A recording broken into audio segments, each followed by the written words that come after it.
Lep dober večer vsem, mi je veliko veselje pred polno dvorano govoriti, čeprav je zunaj sneg, zelo romantično. Jaz imam zelo lepe spomine na tale Maribor, kot že stara gospa. Moj mož je služil leta 1979 vojsko v Mariboru, pa sem ga hodila po zimi obiskovati. Je tako lepo, pravzaprav zdaj sem se v snegu sprehodila. Jaz sem tudi v službi v muzeju, v Kranju, v Gorenjskem muzeju, in res je moja tema pravzaprav izbrana iz tistega, kar sem v začetku štartala pravzaprav, ne. Jaz sem specializirala na rimskem posodju. Kakšen dolg čas, ne, tipologija tle nekaj študentov, ne, Mojca, ne. Tako da potem, ko smo hodili skozi muzeje, se je moj mož zmeraj norca delal, ki je videl amfore, ne, pa če je bila kakšna razbita, ne, to so po tipologijah, dresel 1, dresel 2, pa je rekel, daj pa dreseljček, a ne. Tako da, in zdaj pa še, da dejansko razložim, kaj sem želela nocoj povedati, ne. Želela sem dati tisto naše znanje, ki ga pridobimo arheologi in ki ga je resnično ogromno. Pravzaprav so vsi naši študiji poglobljeni, zelo natančni, rekla primerjavi z drugimi deželami, mislim, da zdaleč od tega, da bi lahko rekli, da kaj manj znamo, ne, mogoče malo drugače, kot drugi deželi, ampak gotovo so ta znanja globoka in velika. No, dejstvo pa je, da šele, ko so me primorali, na nek način niso me primorali, ampak jaz sem pač želela, ko sem prišla v muzej v službo, to je bil Mestni muzej v Ljubljani, moj prvi muzej, ne, istočasno z univerzo sem kombinirala, sem gotovila, da me noben, ko se že reče, hudič neče poslušati o teh dreseljčkih, gor pa dol, ne. Nobenega ne zanima tipologija, ne. Vsi bi pa radi izvedeli, kaj je to pomenilo. No, jaz sem potem šla študirati naprej in to znanje, kako razumeti v kontekstu, kako razumeti stališča današnjega dne, to se moram pa res zahvaliti Zagrebški univerzi, pa tudi Čehom, kjer sem v Brnu nekaj poletij še specializirala. Namreč oni seveda so mi pa razložili, da nikakor ni moč obuti čevljev, sandalov, rimskega vojaka in stopiti v rimski čas. Ne, preteklosti ni več, je odšla zavedno, je ohranjena v predmetih, kako mi gledamo nazaj, pa je pravzaprav silno odvisno od našega znanja, verovanja, od pogleda, od prepričanja in navsezadnje boste videli tudi od politike, ne, ko se nam zdi, ne, pa kdo se bo s politiko ukvarjal, v naši deželi se sploh reče, to je za une, ne. Ja, pa smo vsi vpleteni do tukaj noter, ne, in skozi te oči, ne, samo dvoje imamo, ne, ponavadi ne, redko, kjer ga poznam s 3 očmi, ne, rekla, gledamo ta svet in ga razumemo, kakor ga potrebujemo. Bolje, kot smo obveščeni, več kot vemo, bolje je za nas, kajti s tem, tukaj pa zdaj tista najpomembnejša stvar, ker imajo tudi muzeji največji zaklad in prednost, ki si jo ne smejo odvzeti. UNESCO je pred 2 letoma izdal odlok o varovanju, priporočilo je dejansko, ne, o varovanju muzejev. Zakaj? Zato, ker muzeji pravzaprav na ta način omogočajo, da s temi istimi očmi v ogledalu preteklosti ogledamo sami sebe. Ker je takrat sicer težko, ne, vsi veste, ne, se mi nič ne fali, če se v špegu ne pogledam. In naša družba, ki črta, ne, pravzaprav vso antiko, vso latinščino, vso grščino, kaj bi s tem, pa kaj bi z nemškimi, pa kaj bi s francoskimi, ne, zdaj samo še imamo, kaj že imamo, pa kako se že reče, shit mi je prišel prvi, ne, pa ni lepo, ful cool, no, ne. Izginilo je in čedalje bolj, rekla je, naš pogled utesnjen in čedalje slabše, ne samo preteklosti, sami sebe če dalje slabše razumemo. No, naslov je bil napovedan malo drugače, ne? Najhujši meč, ali pa kako je že, lakota je hujša kot meč. To je latinski pregovor. Zakaj sem dala latinske pregovore? Zato, ker se jih tako zelo pozablja, ne, izginja, ne, to znanje. Meni se zdi to velika škoda, zato ker ima toliko modrosti ujetih v par stavkih, kot biseri so, ne. No, ampak potem sem pa rajš vzela to in sicer bom rekla, Imperium sine fine, pravzaprav, ko so naročali Rimljanom, ne, kaj je njihova dolžnost v času cesarja Avgusta, ne? So jim rekli, ne, v vojsko iti, služiti, ne, to delati, ne, to je bilo za druge. Rimljani so bili pa pač kot izbrano ljudstvo, ne? Kaj že? Tebi, Rimljan, je naloga vladati svetu, a ne, drugim narodom, a ne, in sicer na imperij je brez meja. Mi vedno v šoli govorimo o mejah rimskega cesarstva, vendar meje imamo v glavi zaradi tega, ker smo živeli v času, ki je imel meje in ki jih še ima, žal, celo tiste bodečo mrežo dol na Hrvaškem, a ne, ampak sicer, a ne, antika, pa ta svet do srednjega veka ne pozna teh meja. Jaz uporabljam te besede v prenesenem pomenu. Namreč imperium sine fine, pravzaprav moramo pozoriti in iz tega štartam, a ne, imperialni način, se pravi imperialističen, če smem tako reči, ne, je pravzaprav tudi način razmišljanja zahodnega sveta danes. To je tisto, kar smo mi podedovali smo pogled na drugega, podedovali smo pogled na ta svet, ki nam leži in mora nam ležati pod nogami in ker pravzaprav zakaj? Zato, da bomo mi izbrani, ne vem po kakšni logiki je to, ampak to je to, dediščina antike, dobra in slaba. Dobra, jaz grem zdaj od tistih mojih posod, a ne, da ne bom predolga, ne, dolga bom itak, tako da če imate večerjo v pečici, ne vem, če bo v redu.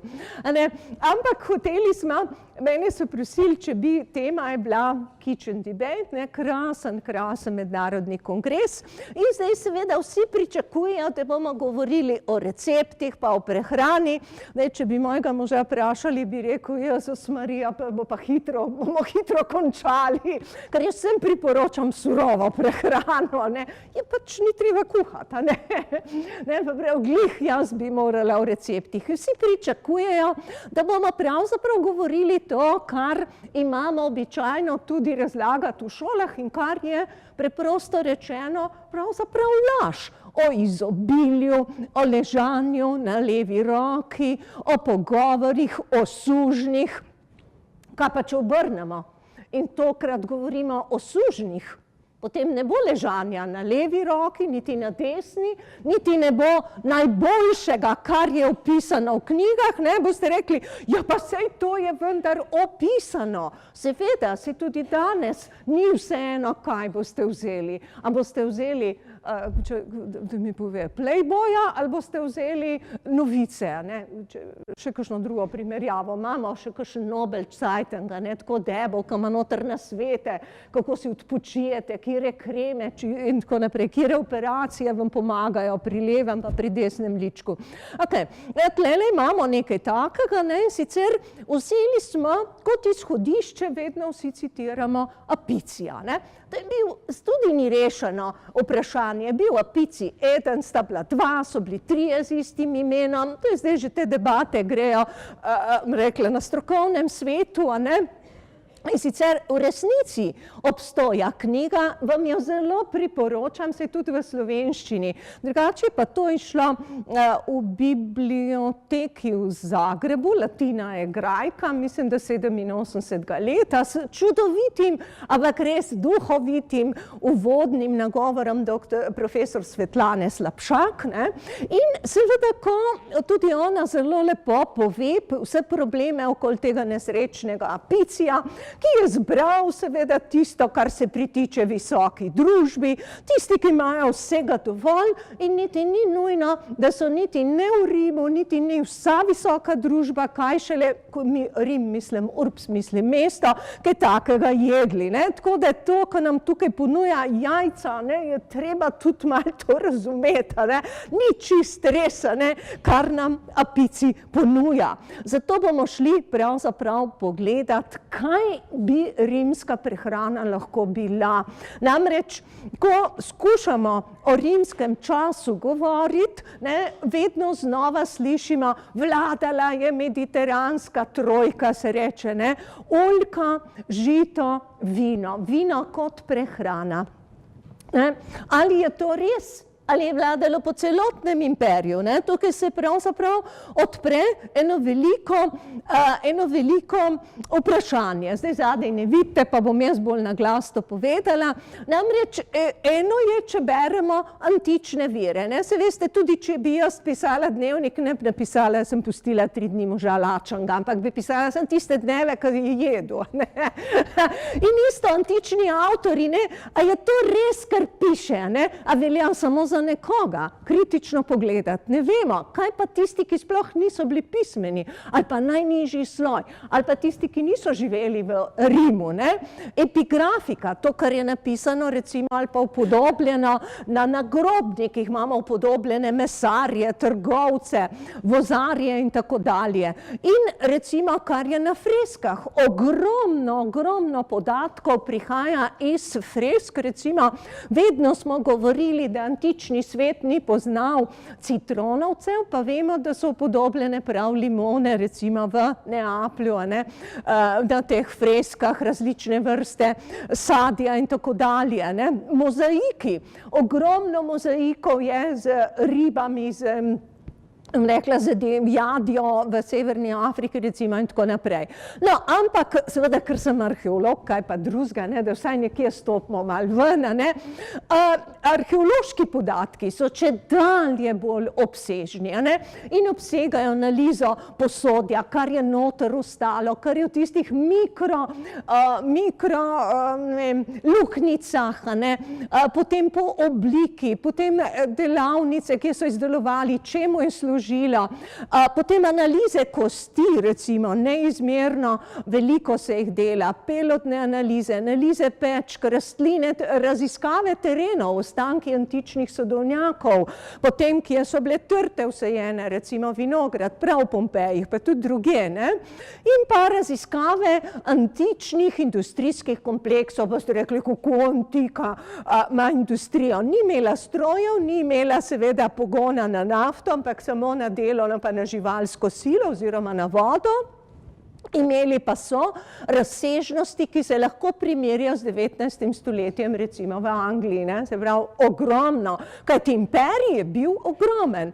No, in potem še mnogo drugega, tudi potopi tovornih ladij. Vas ne bom s tem mučila, gremo na freske pogledati, ne, in že tukaj imamo cel izbor, ne, se pravi od granatnih jabolk do grozdja, do fig in tako naprej, do oblik posodja, amfor in tako dalje. Ne, čisto drugačne posode, arheološka izkopavanja, ne, arheologi se bojo čutili kot doma, ne, ko naredijo pravzaprav vse analize, ko vedno znova se vidi, da je osnova prehrane v rimskih mestih je pravzaprav svinjsko meso, ker je daleč najbolj dostopno, ne. No, in ko gremo, se pravi, ko pravzaprav razmišljamo, ne, o tem, kaj je rimska prehrana, lahko rečemo, da so potem to, kar so jedli v Pompejih, jedli tudi recimo v teh malih vasicah, zaselkih po Gorenjskem, ne, ker še danes redko kdo, saj ni nobenega Gorenjca, ne, noben ne ve, kaj je olivno olje oziroma zakaj se ga uporablja, ne?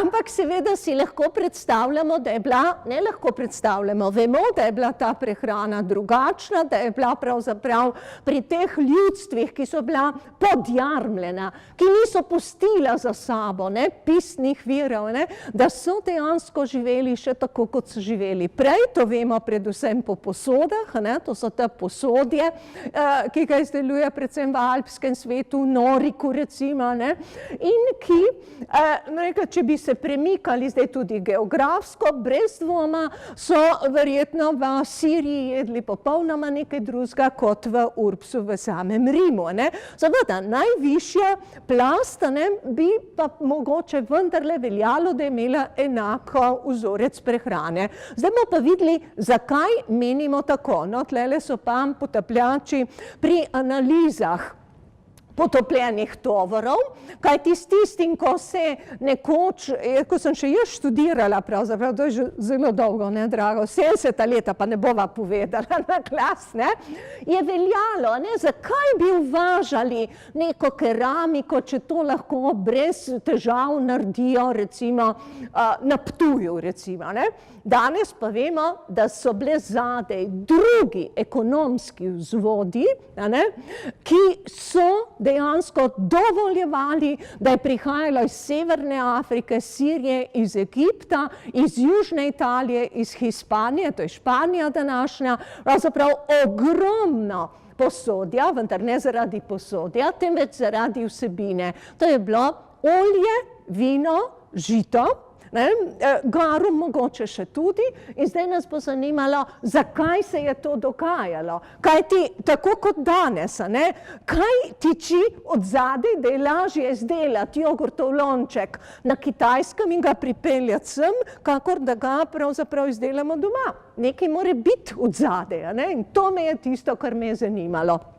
Gremo pogledat, no, to so študiji, recimo, to je ta znameniti Monte Testaccio v Rimu, kjer je na milijone koščkov amfor, in sicer, ki so pripeljali olje iz Hispanije, to je Jose Remezal, glavni raziskovalec, ki je pravzaprav našel napise in je ugotovil, da je to služilo to ogromno posodja za redno dovažanje olja. Ne? Od kje? Ne? Če je to iz Hispanije, a je bilo to stvar province? Kaj pa, če je bil nekdo, ki je bil tam lastnik tega ozemlja, ne? In kdo je bil lastnik? Ne? To je pa zdaj tisto bistveno vprašanje. Gremo, no, to so te amfore, ki jih imenujemo Dresel 20, ampak ta ni dreselček, ker je precej obsežna, ne? In ki gre prvo začetek 2. stoletja našega štetja, zelo natančno se da ločiti, in je bila za olje ogromno, ne? Te prav, stvar olja, stvar uvoza je pravzaprav mora biti povezana z ekonomijo in seveda tudi s politiko, ne? Stvar politične volje, bi rekel naš minister, ne? Za kmetijstvo, ne? Ali ne vem, kako reče. Okay. Še enkrat hvalukno arheologom, da bi pa zdaj razumeli te podatke, pravzaprav jih moramo prenesti, ne? Rekla, tlele imamo pogled, zdaj so res samo pogledi drobni, tudi v Italiji, nad Rimom ogromna vila, seveda tlele je rekonstruirana rekla, virtualno, ko se že temu reče, ne? Računalniško je pravzaprav na podlagi ostankov rekonstruirana in ki kaže ogromno posest, ki je imela, ki je bila celotno rimsko cesarstvo po zgodnji antike, je pravzaprav bilo prepredeno za takimi ogromnimi posesti, zraven so bili pa seveda nasadi oljk, vinske trte, in ta isti gospodar, Sestius, poznamo ime, ker imamo tudi pri nas te številne posodje, ki je prihajalo od tam, to je rob Toskane. In sicer je imel tudi ob morju veliko, bi rekli, en majhen delamaris, proizvajal je, ne, v tistem industrijskem obratu in v polno v amfore tudi ribje omake, ne. Se pravi, podatkov imamo polno, ampak rekla tudi, če pogledamo, kaj je omogočalo Omogočalo je, da je ekonomija tako narastla, več dejavnikov je bilo. Omogočalo je seveda tudi zelo visok dvig tehnologije, ampak dvig tehnologije je brez dvoma posledica tega, da se je Rimsko cesarstvo, rekla, ena velika, ena pošast raztegnila od Bližnjega vzhoda do Anglije in da je pravzaprav usrkalo bogastvo, ampak mi vedno mislimo na denar, ker smo otroci moderne dobe, usrkalo je seveda tudi bogastvo znanj in tehnologije in seveda delovne sile, vključno z milijoni in milijoni sužnjev, obrtnikov in tako naprej. In seveda to je rezultiralo. Prvič dobimo izume še danes, če greste v Istro, boste videli te iste mline za oljke, recimo to je bila nova tehnologija, mlinski kamni, recimo, ko si peš zmelješ doma, in ponavadi vsem pravimo, to je rimska tehnologija. Namreč tukaj vas bo pa najbrž zdaj streslo. To je Barbagel, Francija, in sicer cela vrsta mlinov, najprej je nekaj kilometrov dolg kanal, ki pripelje vodo, tako kot recimo na naših železarnah, recimo v srednjem in novem veku, in ki potem žene vse te mline. Samo ta kompleks, brez dvoma, samo eden izmed mnogih. Kje smo? Južna Francija, ogromna žitna polja, ogromne posesti, ogromna bogatstva. In koliko pravi na dan bi tile mlini tako na palc, 4,5 tone žita na dan so zmleli. Lepo vas prosim, majhen mlinotest, delamari že imamo, še mlinotest, kruha za 10.000, izračuni nekateri so bistveno večji. Prav ta mlinski kompleks, daleč od tega, da bi bližnje vasi in mesteca hrano, namenjen je bil seveda prevozu v cesarski Rim. Tako velja ta razlaga. Zakaj se je lahko kmetijstvo tako razvilo, da je nenadoma pravzaprav toliko viškov proizvodnje? Ja, to je prvič pravzaprav čas, ko so napisani kmetijski priročniki, kako vzgajati trto, kako umno kmetovati, kako dejansko, koliko sužnjev imeti, da boš imel čim boljši pridelek in kako postaviti tisto šmentano vilo, da ne boš imel po zimi zmrznega olja pa vina skisanega poletja. Pravi, vse to je znanje, ki so ga nakopičili in ki dejansko ga pred 2000 leti imamo, da je dosegljivo seveda senatorskemu razredu. Daj, če gremo še tlele mlin, še enkrat od blizu pogledamo, tehnologijo, se pravi na vodni pogon, tudi to, marsikaj je novega, kar včasih nismo vedeli, pa smo trdili, in seveda nove vrste vinske trte, kar je dalo izjemen, pa tudi nove vrste, seveda, ki iz Egipta prinesejo žita, durum, tisto, ki je še zdaj italijanska pašta, zakaj je dobra, ker je durum žito, ni navadno. In če pogledamo, tudi nove vrste in odličnega železnega orodja, ki je omogočalo sodobno obdelavo. To je nekaj, kot če bi, recimo, če bi najdli to na vrtu, dragi arheologi, na površini bi mislili, da je od soseda, ker je pa v plasti, pa vemo natančno, da je rimsko. Od tistega časa je najboljše bilo pravzaprav izumljeno. Tukaj se vidi ta rimsko razmišljanje, praktičnost, efektivnost in seveda temu, da služi. Stvari niso namenjene same sebi. Bistvo rimskega imperija je bilo lastništvo zemlje. Toliko si veljal, kolikor si imel zemlje, vele posesti, latifundija, kamor je sodila velika družina z ogromnim številom sužnjev, kajti to je bil čas, ko se rimski imperij seveda širi in ko vozijo trume, milijone pravzaprav mladih, sposobnih, delovnih, ki jih potem pridejo na različne posesti, se pravi, ni problem delovne sile. No, še naprej, kaj je še potem bistvo rimskega imperija? Vojaška podreditev, to je tisto, se pravi, če se ti ne podrejaš, če nimaš novih in novih in novih delovnih sužnjev, potem seveda tvoja velika posest propade, tako so naše tovarne propadle, recimo, ali pa zdaj propadajo, zelo podobno, nima surovin, se sužnja se isto pravzaprav grozovito sliši, ampak dejansko so ga enako pravzaprav razlagali. In če gremo, seveda kaj? Se pravi, vojaška podreditev katerih dežel, vse, kar je ekonomsko pomembno, in ljudstev ter njihovo brezobzirno izkoriščanje. Se grozovito sliši, ampak dejansko, rimski imperij ni imel pravzaprav interesa nekih stvari. Dobro, Arabija ni mogel obvladati, ker jo dejansko teritorialno ni mogel, ampak verjetno tudi zato, ker nafta ni bila takrat še interesantna. Drugače bi gotovo že rimski imperij razglasil, da prinaša demokracijo v Irak. Da bomo razumeli. Ja, no, ampak gremo naprej. Se pravi, tisti element je seveda človek. In mi, kateri človek, katerih socialnih stratih govorimo, družbenih skupinah, vedno pozabljamo, tudi ko govorimo o prehrani, tudi ko govorimo o prehrani danes. No, vzela sem film, ker je to moj najljubši film, ker je bil še brez vseh modernih tehnologij posnet in je najboljši. In spomnite se tistega prizora, ko mu kažejo, battle speed, in morajo vsi veslati. To je rekla, resnična metafora za rimsko cesarstvo. Tako kot je ukazal, bomo videli to strukturo, kako izgleda ta imperij.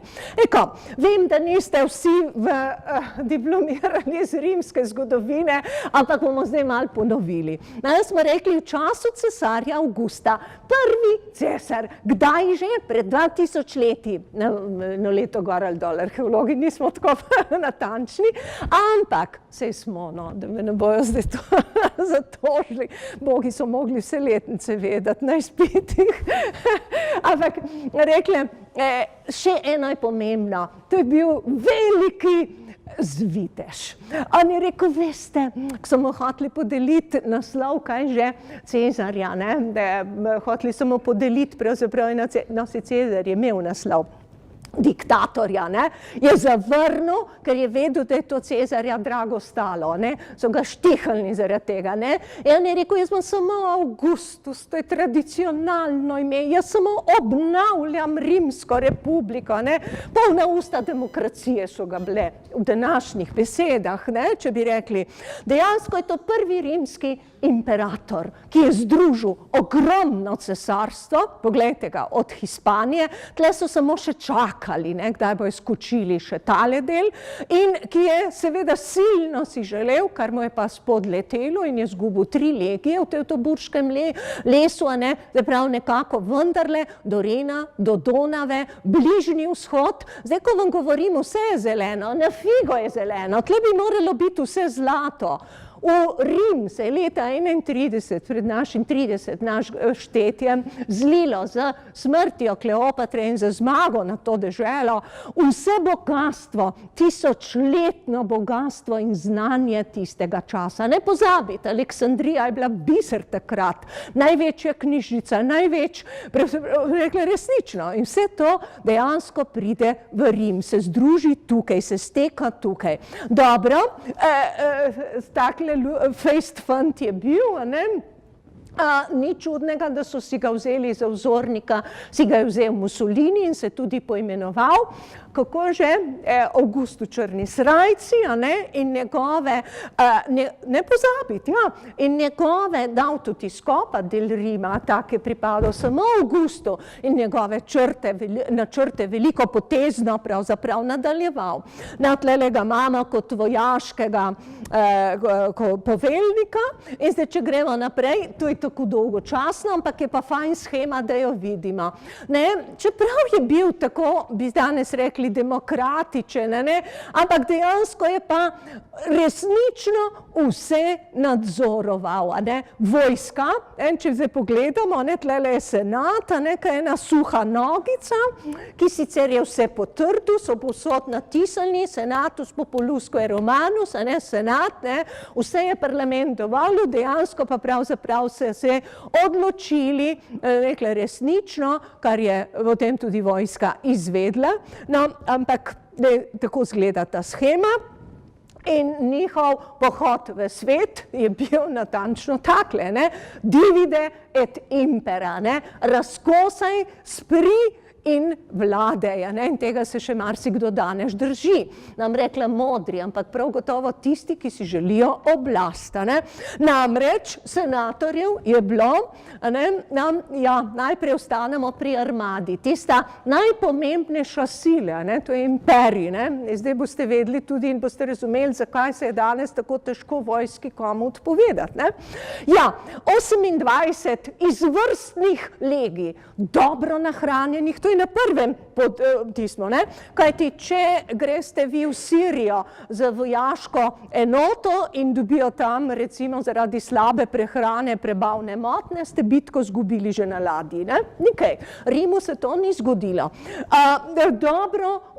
Dobro preskrbljenih, odlična strategija, dobro discipliniranih, če je bil kakršenkoli upor, vsak 10. decimacijo, so ga pokončali, brez diskusije. Ampak 28 legij plus pomožna vojska, ki je bilo približno ravno toliko, plus mornarica, cesarjeva garda, 400 000 napavc, verjetno več, ogromna armada za tedanji čas. Rimsko cesarstvo je imelo, takrat smo se mi učili 20 milijonov, danes se govori 50 do 60 milijonov prebivalstva. Vemo pa ne natančno. Zakaj?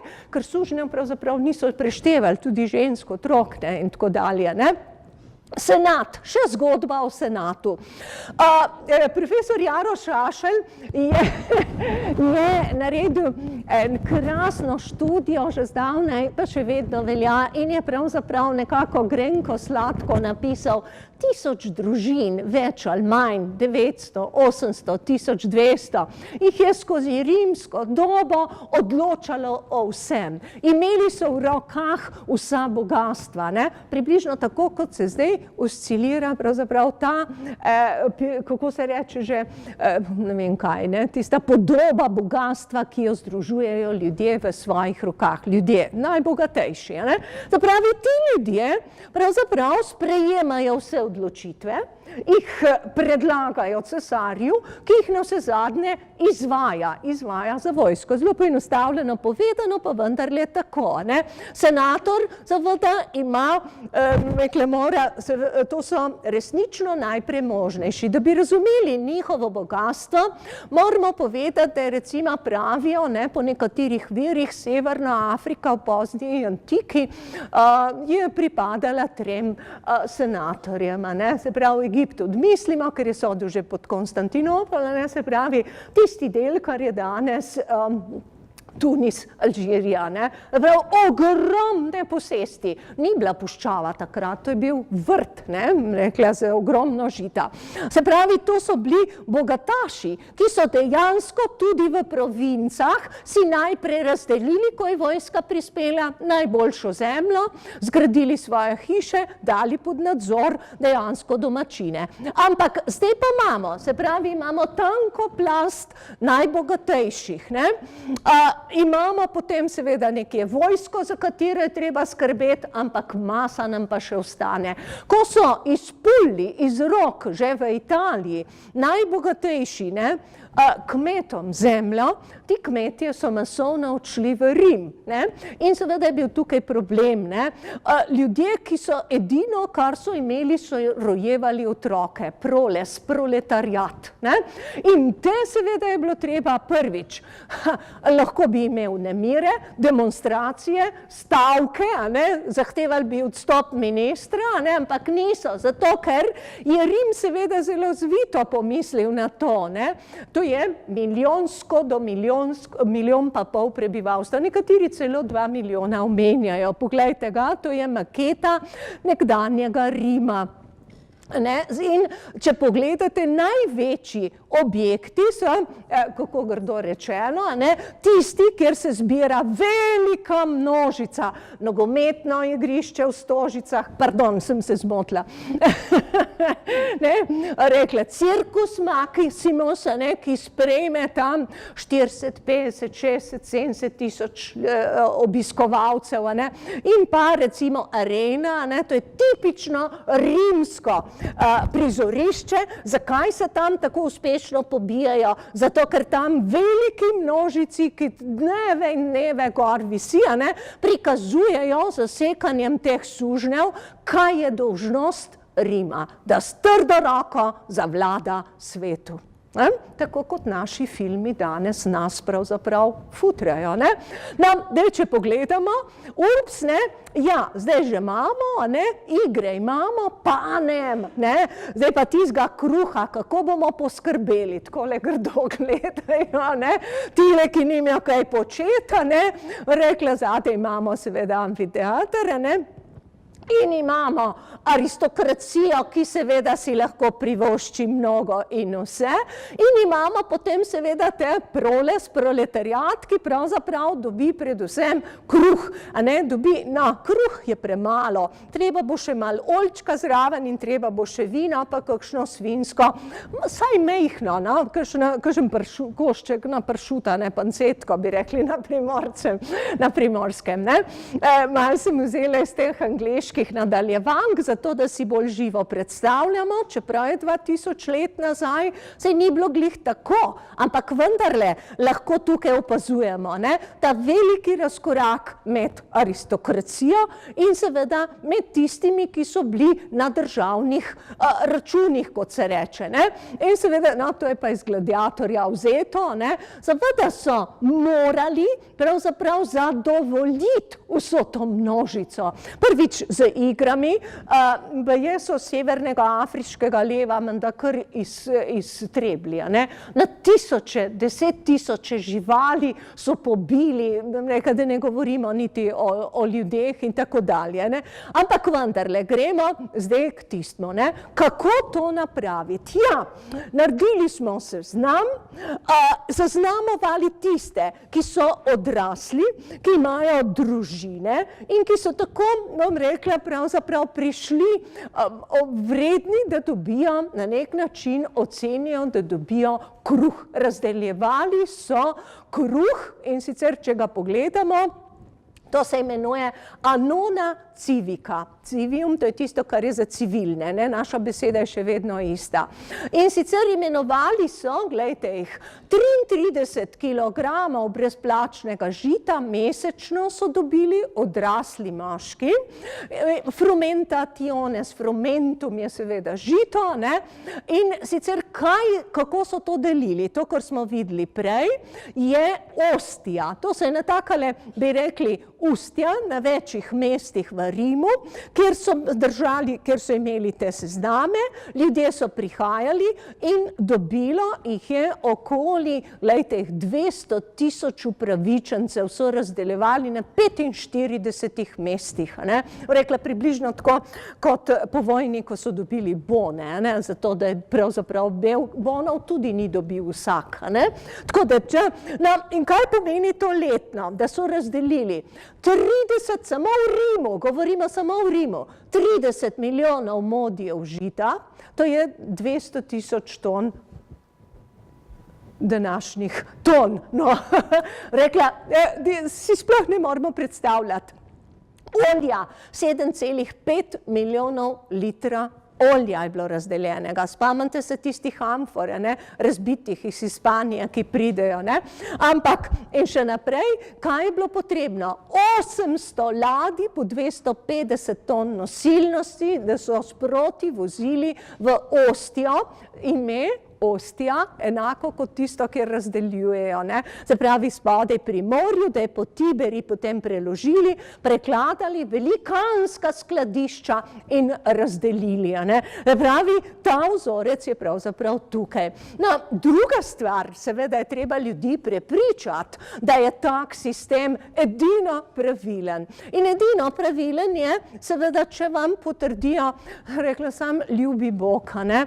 Rekla, zato seveda je služila, pa ne bi rekla, da je vedno samo manipulirano, zlorabljeno, ampak rekla, da je bila pa brez dvoma, se je pa Avgust naslonil pravzaprav na religijo, razumljivo, zakaj, ker Rimljani so najbolj globoko virna ljudstvo. Se je bila vsa v preteklosti, ampak za Grke bi težko rekli. Tako, Rimljani pa brez dvoma. Nobenega jutra se ni začelo dneva brez molitve, nobenega poti se ni krenilo brez molitve.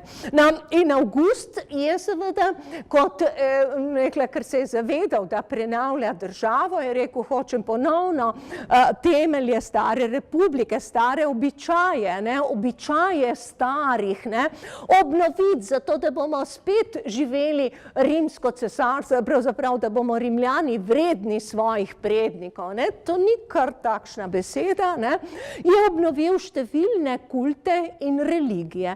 No in zanimivo je pravzaprav tale lar z rogom izobilja. Pri nas je bil najden tudi v Ribnici na Dolenjskem, takole krasna figurica. Ribnica na Dolenjskem je bila postaja Romula, prekladališče, ne, se pravi, ena izmed trgovskih in nekaj teh postaj. No, kakorkoli, kaj so bili ti lari, ne?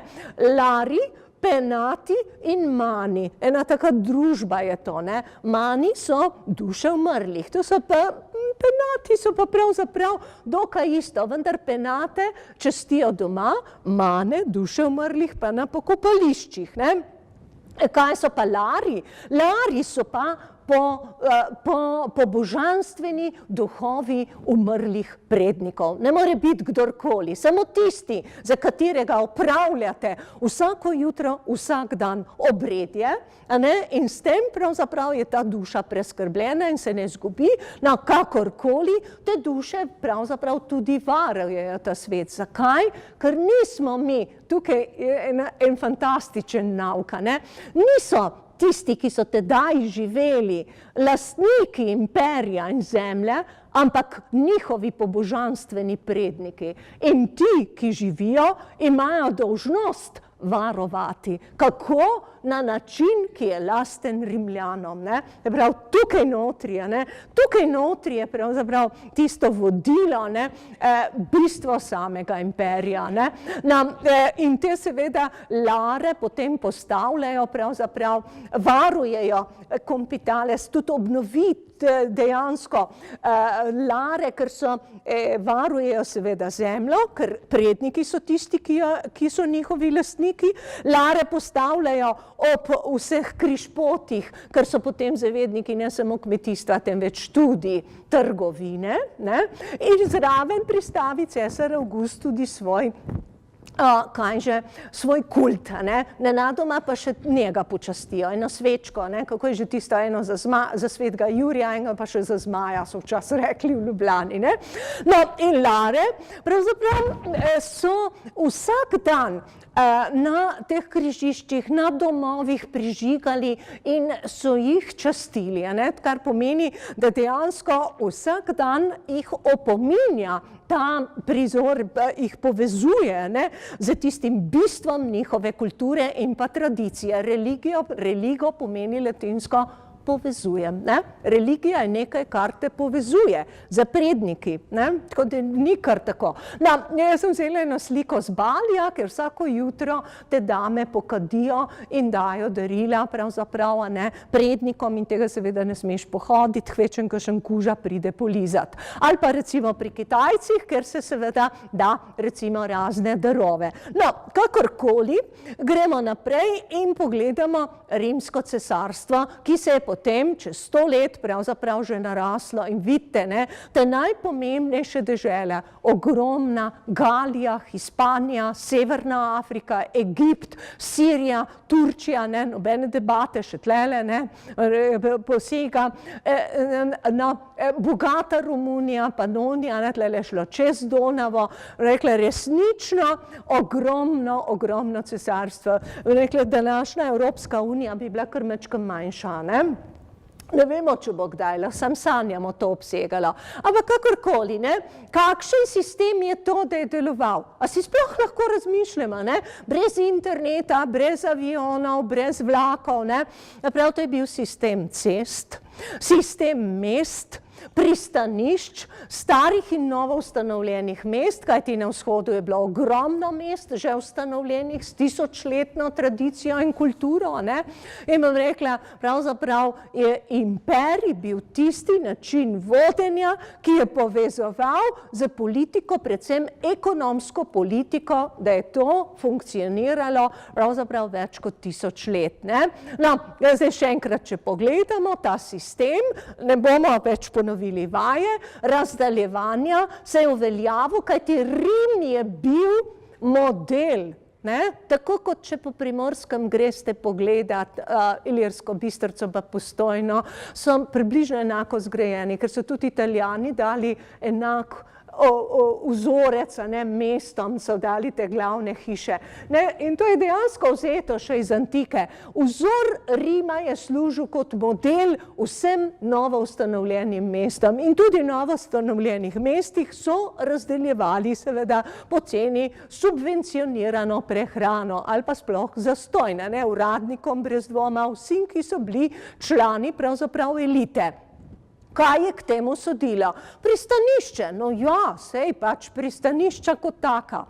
Ampak zdaj se pa tukaj res vidi, ne, to tehnološko znanje, ki pride iz vzhoda in ki ga pravzaprav združijo, ne, Kartagina, ne, najprej jo seveda porušijo, ampak potem seveda je treba od tam pripeljati toliko in toliko žita in vina, ne. Zdaj, če pogledate, ne, izjemno gradnjo, ne, ki omogoča, da prihaja in odhaja ogromno število ladij in okoli skladišča, kjer se, tlele jih imate, kjer se dejansko spravlja vsa ta živež, ki ga pobirajo po manjših, večjih posestih obliki davka, ampak kar je najpomembnejše, pa pravzaprav država plača iz svojega ladijske prevoze, gradi iz svojega pristanišča, gradi se iz državnega, ne svojega, ne, se temu reče, se gradi tudi ceste, ne, in tisti, ki odloča seveda o tej politiki, da bo država za subvencionirano prehrano odkupila toliko in toliko žita, vina in olja, kdo je? So senatorji, ko odkupuje pa se in prevaža zastojn iz njihovih posesti. Rekla zdaj bi, kje je naša komisija za ugotavljanje korupcije, ne, tle bi se marsikaj naučila, ne. Pravi, da se tukaj skriva dejansko vzorec, ne, kako je to mašinerijo poganjalo, ne. Da pravi, ljudi držiš za prehrano, za potrošnjo, za navadami, te navade so pravzaprav enake kot v celotnem mestu v Rimu, a ne. Rekla, saj veste, a ne, najprej pridejo kavbojke, potem pride, kaj že, pa žvečilni gum je bil ta prvi, a ne, danes imamo že NATO, a ne, se ne šimfam, samo ugotavljam, a ne. Rekla jim približno tako, ne, namreč proces romanizacije poteka točno tako, da ljudi naučiš živeti na drugačen način. Na način, ki ti ga vsili tisti, ki je tvoj gospodar, a ne. Pa ni zdaj mišljeno, mnogo aristokracije, posebej Norika, ne, je sodelovalo v temu in so bili tudi sami lastniki. Ampak način življenja pomeni način prehranjevanja, način, bi rekli Angleži, ne, razmišljanja, ne, to be Roman in a mind, a ne, oni pravijo temu tako, ne, zapravi, da prevzameš vzorec življenja. Veste, kaj vam hočem povedati? Ostja rimsko pristanišče, ena taka virtualna rekonstrukcija, ki ga zgradita najprej Klavdij, potem ga konec stoletja, mislim, da je bil še dograjeno z velikim, tole niso kar neke lego kockice, ampak dejansko so ogromna skladišča za žito in tlele se pretovarja in se vozi potem po Tiberi, namreč ker ogromne ladje ne morejo po Tiberi navzgor do Rima. No in naprej, od tukaj naprej seveda poteka organiziran prevoz. No in seveda po celotnem cesarstvu imamo organizirane. Prvič, poleg prevoza imamo potem skladišča, imamo seveda prostore, kjer vi lahko tudi kupujete, Macelum, to je taka pokrita tržnica, smo v Augsburgu, smo daleč na severu, ker ni možno kot v Rimu deliti na prostem, ker ni možno kupovati, izmenjavati banko, imeta, ampak je treba seveda to organizirati. Organizirano pa je seveda v številnih tedenskih, 14-dnevnih, mesečnih sejmih, kamor ljudje prihajajo, trgovina poteka. No, in ko šimfamo tiste lončke iz Kitajske, si dajmo pogledati, kaj je prihajalo v rimskem času, kar nikdar navsezadnje ne bi bilo, če bi bila ta trgovinska mreža pravzaprav prepuščena sama sebi, ampak je bila organizirana iz Rima. No, dajmo pogledati, se pravi, od zlata do divjih živali, silno pomembno, Ivory je pravzaprav slonovina, namreč odkje neki bojo prihajali levi, panteri in ne vem še kaj, sloni, krokodili, odkje bo prihajalo žito. Egipt je žitnica Rima, prav ogromno, z Aleksandrije ven. No in tudi tukaj gor imamo spet žito, cela Severna Afrika, še enkrat zlato in srebro iz Hispanije, tinje kositer, potem ogromno olja, celotno to področje in že spet Galija, ki je bogata z vsem, in gozdovi iz Balkana. Zakaj je to pomembno? Ker Italija je posekala svoje zaloge že do imperialne dobe, ladja je pa. Kdo zmaga v vojni? Kdor ima dobro železo, trdo železo in kdor ima bojne ladje. Jarbole, še zdaj imate putovi jarbola v Dalmaciji, ki sigurno se ne nanašajo samo na srednji vek. To je bilo, Balkan je bil vedno zelo pomemben, zlato, Romunija in tako dalje. Se pravi, silno prepredeno in ladje potujejo pravzaprav iz pristanišča v pristanišče. Kar pa imamo, takole zgleda, dajte v pozni antiki, ko dobimo Konstantinopol, se samo prenese. Konstantinopol, to je začetek 4. stoletja s Konstantinom Velikim, dobi svojo polovico in svojo žitnico v Egiptu in Severna Afrika še vedno hrani Rim, ampak še tudi nekaj drugega. Vojsko! Vse enote, kaj smo rekli, morajo biti dobro nahranjene, dobro izurjene, z dobro strategijo, dobro preskrbljeno z rezervami. Tukaj je tako ogromna ta logistika, se rečejo.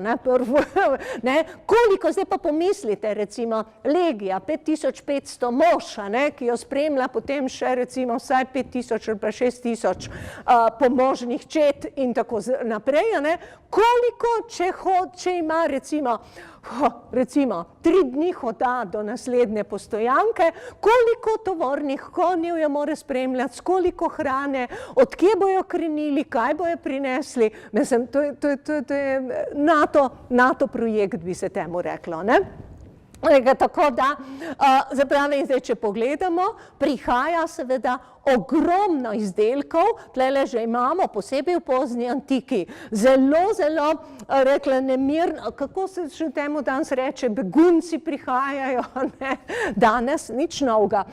In tudi tukaj v pozni antiki prihajajo vzhodna in severna ljudstva, vdirajo na vrata, Konstantinopol je sijajno zavarovan z obzidjem in begajo pravzaprav tudi po naših krajih, vsi prodirajo proti Rimu. Vojska mora obraniti ostanke meja. Zdaj se pa že malce spreminja stvar in ta vojska mora biti nahranjena. In če pogledamo, nam rekla to, ne, rimski sistem življenja je vezan na mestna središča, ne, in zdaj pa tukaj, ne, to bi si morali posebej Slovenci zapomniti, je povezan z občevalnim jezikom, kajti vsa tista ljudstva, ki so pod Rimljani izgubila svoj jezik, ker ga niso zapisovala in uporabljala, to so od Ilirov do Keltov, do ne vem koga še, vzhod je pa pač imel, ne, vse ti so pravzaprav izgubili, ker so se z načinom oblačanja skozi stoletja bivalno kulturo, prehrambami in navadami, pravzaprav so dejansko prevzeli drugačno kulturo in so postali tudi identiteto, ne, če lahko ste potem sklepam, ne. Kdo k temu pripomore? Ekonomska politika, ne? S čem? Ki pravzaprav redno oskrbuje, ne? To smo zdaj že ponovili in gremo naprej, ne? Tlele imamo rimsko vojsko in gremo pogledati njihovo posodje, AMC posodje, ali kako se zdaj že, ni več, to ni več moderno, ne? A vidite, da nisem dobra v kuhinji. Rekla, ne? No, in seveda amfore, ki jih imamo povsem, ne, odkot neki, zato ker je način življenja, način potrošnje, so nas navadili, da pravzaprav vse to potrošimo in tudi dobivamo. Ne, tlele ga imamo za olje, pa za vino, tale je za vino, tudi Hispanije, ne, tudi na naših najdiščih, kolikor jih hočete.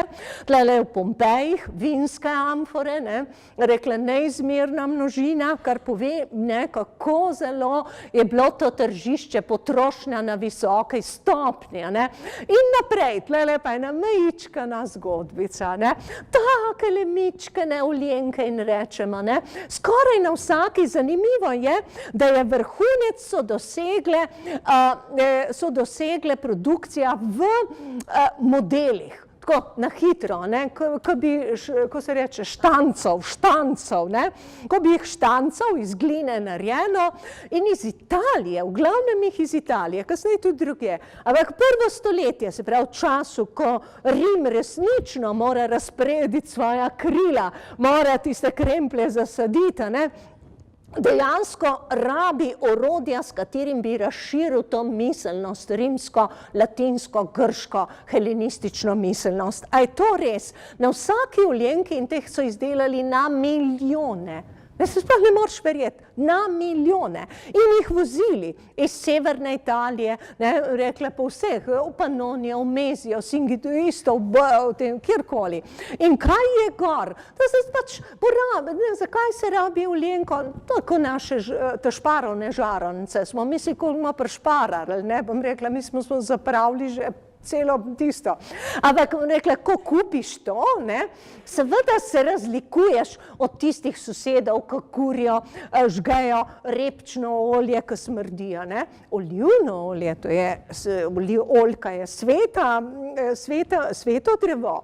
Olivno olje je krasno diši, zelo lepo sveti, porabite ga precej, eno mesto ga porabi nekaj milijonov ton, ne, pravi spet proizvodnja narašča, ne, in še nekaj, na vseh teh oljenkah so v modelih uliti, ne, ob vsej tej pisani množici ljudstev, ki je v rimskem cesarstvu, vedno znova pravzaprav samo grško-rimski prizori, ne, grško-rimski bogovi.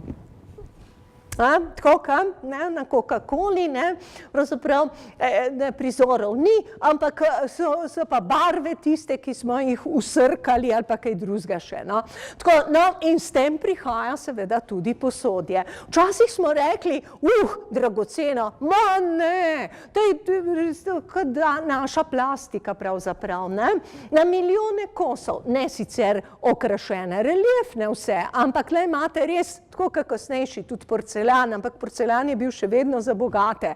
Proizvajajo jih delavnice, katere delavnice že?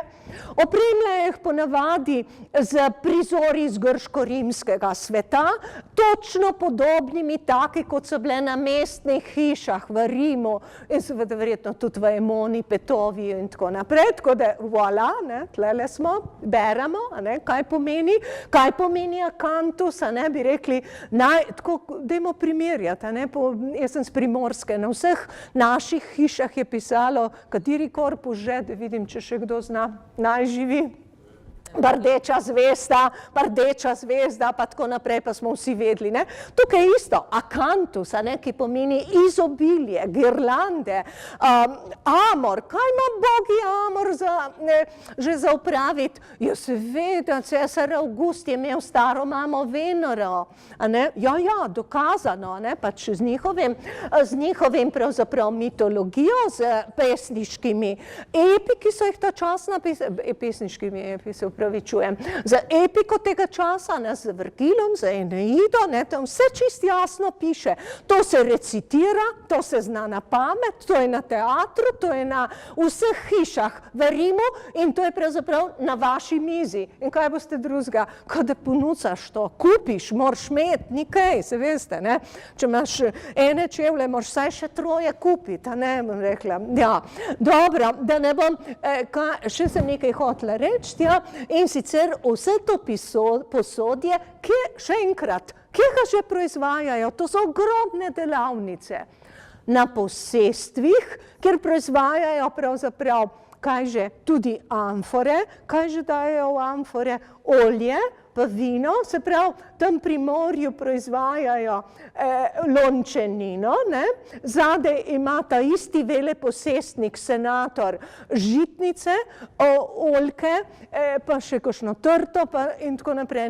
In ko že država plača, in ko že peljemo to na državne stroške, pa dajmo noter še par paketov naše keramike in gremo po celem imperiju, in jih imamo, Rekla, cele serije, ni logike, zakaj bi prihajalo iz Francije pravzaprav na Petovjono, Drava je pravzaprav tista povezovanja, to je najcenejši prometa, ker prihaja seveda toliko trgovskih stvari, ampak vzpodbujeno seveda je tudi privatna proizvodnja zasebnikov, bi mogli lepše reči, ampak predvsem težišče, gibalo tega pa vendar je ekonomska politika.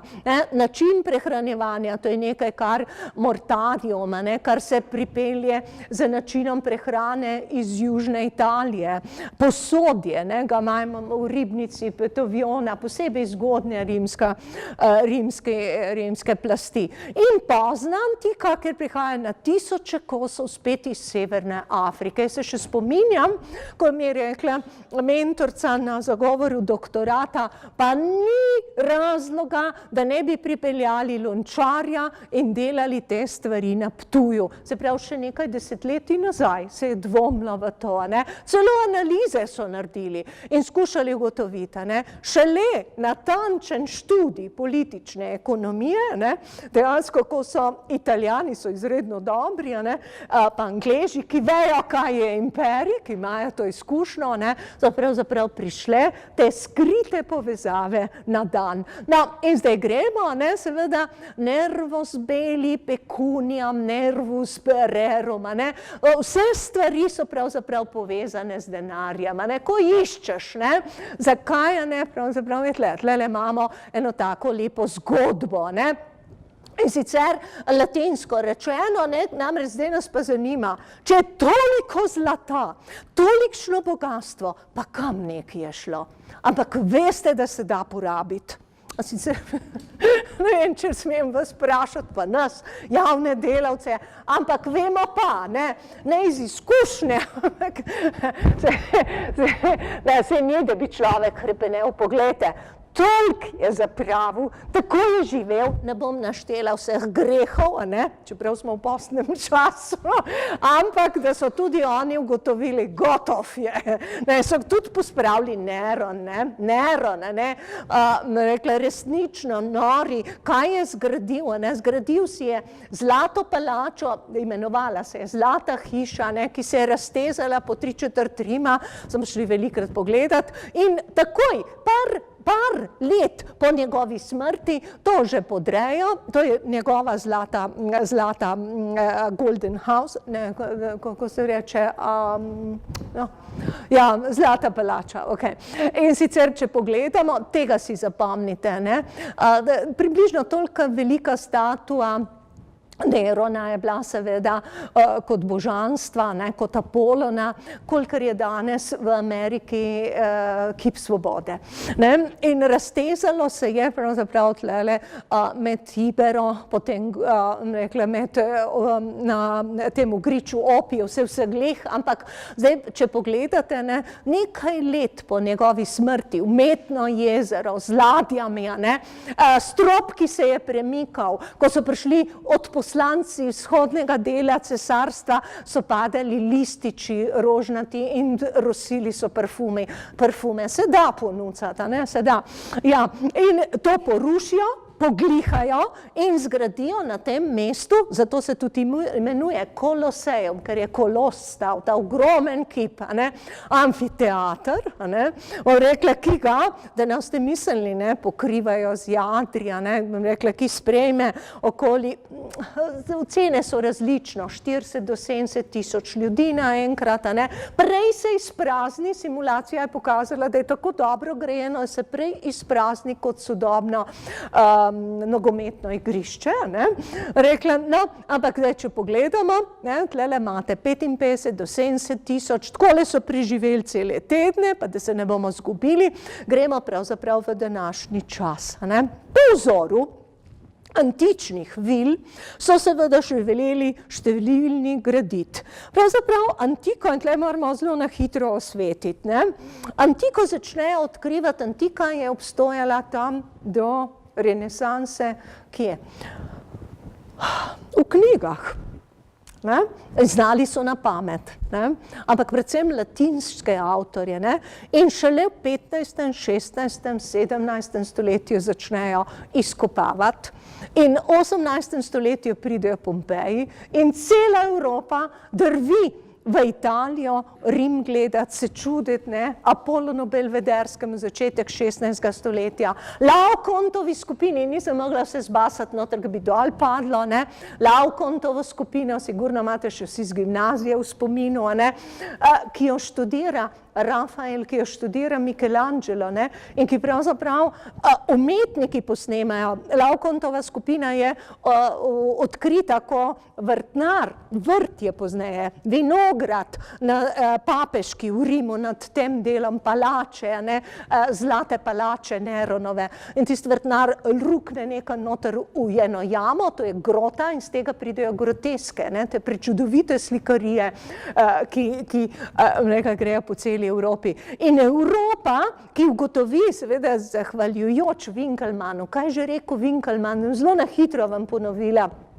Winkelmann je bil nemški veliki raziskovalec, zgodovinar, potepal se po Italiji, napisal je krasno knjigo, odkril, da obstojajo v resnici 18. stoletje, to je čas Marije Terezije, da v resnici obstoja prava izvirna grška umetnost in je rekel, tako lepoto lahko ustvari samo nekdo, ki je rojen resnično v demokraciji. Mislil je seveda na Periklejev čas pred 2500 leti. In takrat, ker takrat se rojevajo, kaj se že zgodi? 18. 19. stoletje, malo bom zelo na hitro popakirala. Rekla, rojevajo se nacionalne države Evrope in pravzaprav vsi rabijo evidentne dokaze, da so izobraženi, da so nasledniki velikih izobraženih ljudstev, kot so Rimljani, to dokazujejo Francozi, dokazujejo Angleži, ne. Kaj boste vi Slovani, ne, mi imamo preko 40% latinskih besed, pa grških, pa tako naprej, ne.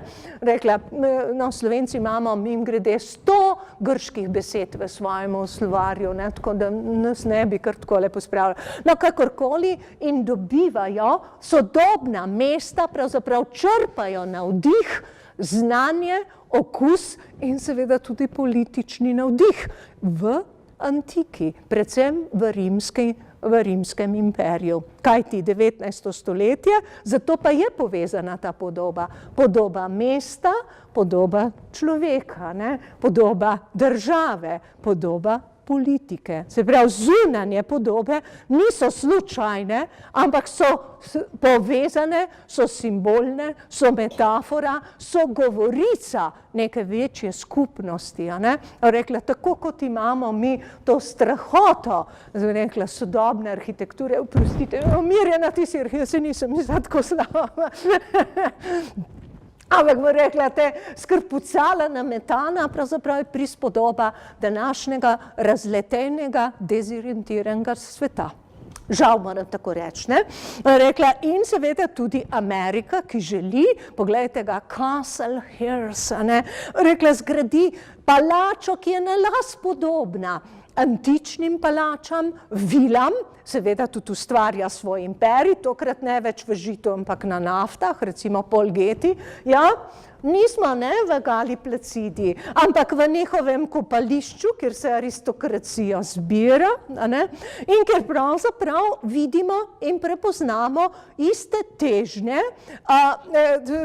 v zahodnem svetu, katere težnje imperialistične, kolonialistične in kjer uporabljajo, zdaj mi pa res oprostite vsi izobraženci, za svoje orožje pravzaprav tudi znanost. Arheologija je imperialistična znanost, ne? Diazova piše krasno knjigo, spremljali smo menda, a ne, vse vojaške pohode, vse tihotapske zapise, ne, vse zveze, ne, to so, tako, nič ni izmišljeno iz arheologih, je vse res, ne, osvajajo, nosijo domov, spomnite se, iz Aten, iz Indije, iz Iraka, ne, se hvala Bogu na nek način je preživelo, ne, drugače včasih tudi ne bi.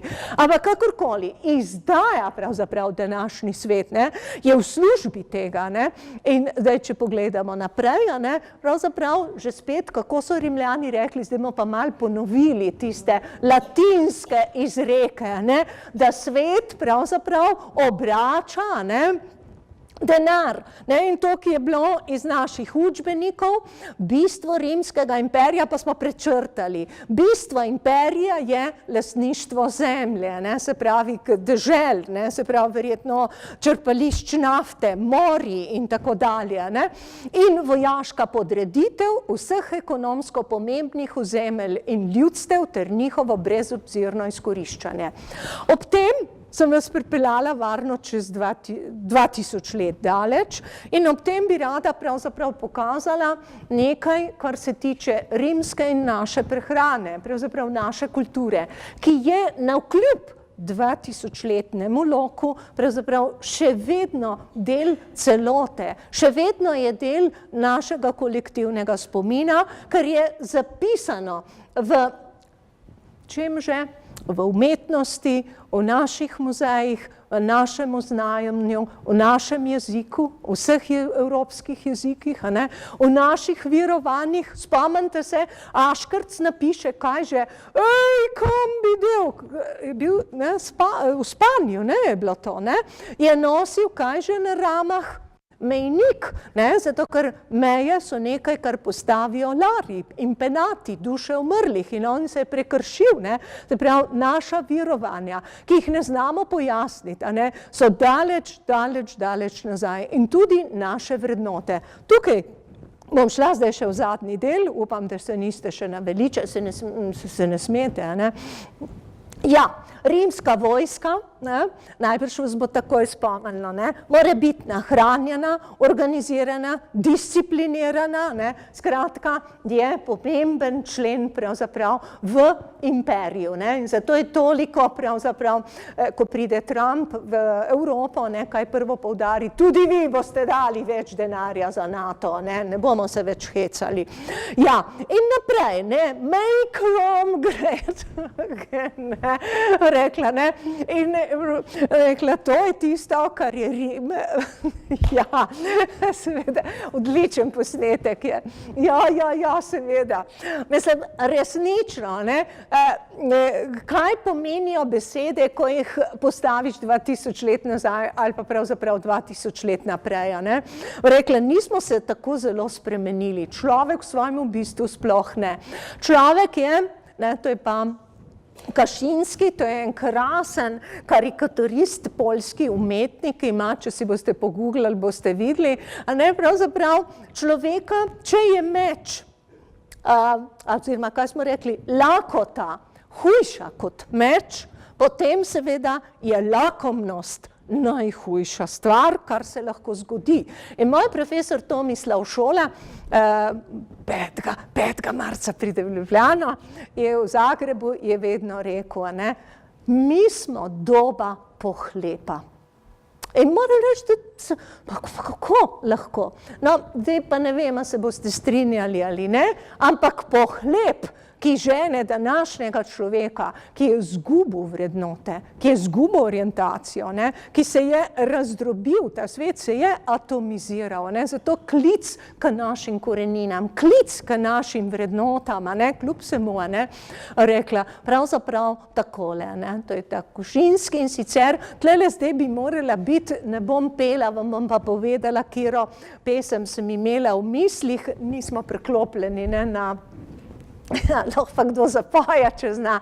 A se spomnite Lizo Minelli, ki pa je v kabaredu, mane, tam, plinki, plink, plink, in to ves čas, ampak zdaj si sam zamišljajte, in sicer sem z enim znamenitim rekom rekla in ga posodobila, Pecunia non olet, ko je pobiral Vespasijan denar od javnih stranišč, je rekel njegov sin Tit, ja, oče, pa se ja to ne spodobi.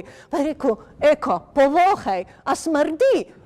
Ne, je rekel, niti ne. No, v čem je problem, In tako, če pa smrdi, ga pa še opereš, zadeva narejena. Tle imamo, rekla pravzaprav, prestol, ki simbolno pomeni, zakaj je ta slika tako silno se nas dotakne. To je Kel Čedera, to je en sodobni umetnik, ne vem, koliko je znan, ampak meni se zdi blazno fajn, in sicer pravzaprav predstavlja njeno in veličanstvo ali pa njuno veličanstvo zahodno kulturo, ki nam je dobro ta hip v svetu in ki dejansko žanjemo vse tisto, kar je ta svet si priboril. No, zdaj me boste pa razumeli. Sporočila, ki so bila napisana na keramiki, so danes seveda napisana na vseh najlon vrečkah.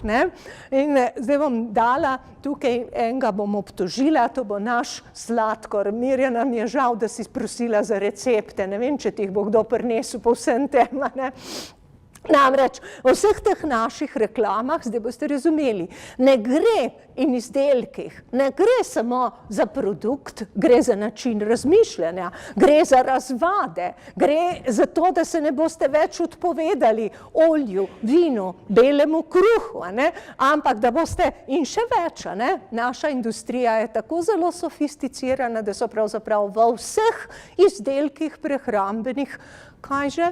Koruzni sirup, to je tisti smrtno nevaren sladkor. In pa se sprašujemo, zakaj moram že čez pol ure še malo pojesti, kar je pa še najhujše, da resnično s to hrano, ki ni hrana, ampak je strup, sem rekla res, na druga beseda, ampak sem rekla, da danes ne bom angleško govorila, pravzaprav tlačimo v otroke. Od tukaj naprej pa ne bom več komentirala, ampak bom rekla, kako nam hočem samo dokazati. Ni mar za tiste, ki niso del tega uspeha, ki niso del tega, kar mi pravzaprav predstavljamo kot naš imperij, kot našo pravico. Tako, da tlele zdaj samo še mimohod slik.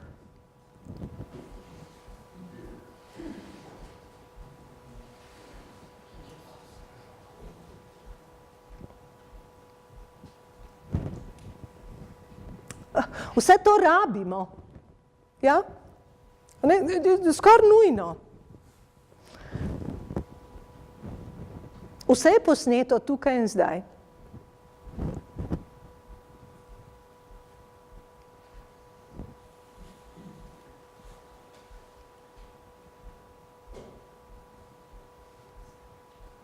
To je slika umetniška, silno pretresljiva. Izabel Caro je bila bolnica, ker je umrla seveda, za anoreksijo, to je ena izmed sodobnih bolezni, ki je pravzaprav rezultat izkoreninjenosti, izgube smisla, izgube vrednot, dezorientacije in dekle, ki se je zavedalo, namreč ko prideš do določenih kilogramov, ni več rešitve, je dovolila, da so posneli umetniške fotografije, preden je umrla, kot opozorilo. Zato je ena najbolj pretresljivih slik, kar sem jih pravzaprav kdaj videla. Ja, in zdaj bomo zaključili, kaj pomeni pecunia non olet. Denar ne smrdi. Tema lekcijo, še eno latinsko.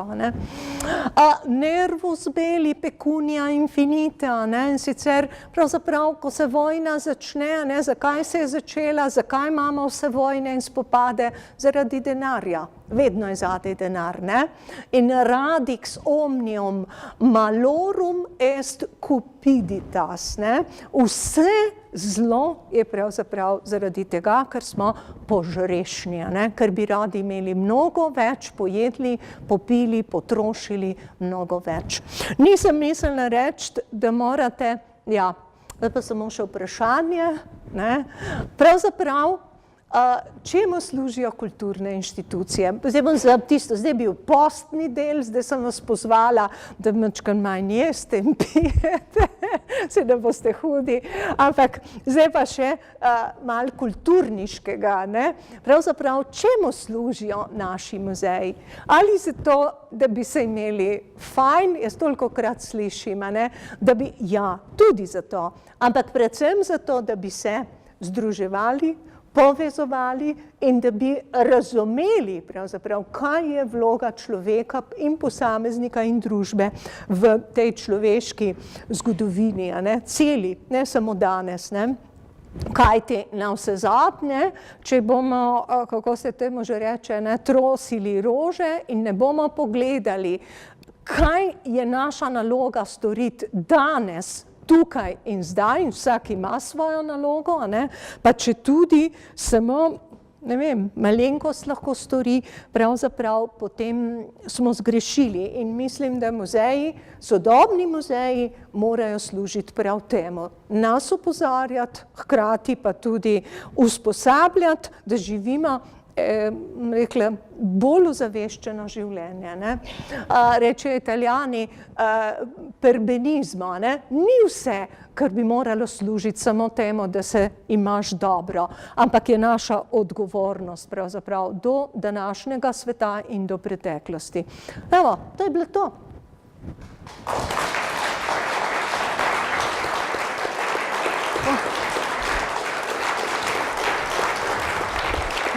Sem bila dolga?